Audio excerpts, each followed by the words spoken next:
حضرت ابو بکر صدیق کی صاحبزادی ہیں حضرت اسماء بنت ابی بکر صدیق، کہتی میرے ابا جی اس پیار سے گھر میں ذکر کرتے تھے نبی پاک کا کہ میں نے کہا ابا جی اب مجھ سے برداشت نہیں ہوتا، مجھے بھی کلمہ پڑھوائیں، میں نے بھی غلام بننا ہے۔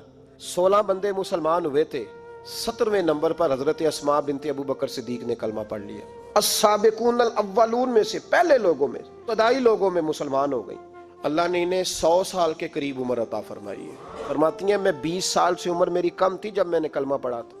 صرف میدان میں نکلنے والے مجاہدوں نے دین کی تبلیغ نہیں کی، ان کو گھر کے اندر تیار کر کے بھیجنے والی ماؤں کا زیادہ حصہ ہے، ان کی بیوی کا زیادہ حصہ ہے جس نے کہا تو دین کی نوکری کر، تیرے پچھلے فرائض میں دیکھ لوں گی۔ ان کا بھی بڑا کردار ہے۔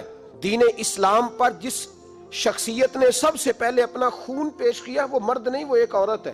حضرت عمار بن یاسر کی والدہ سب سے پہلی شہیدہ ہے۔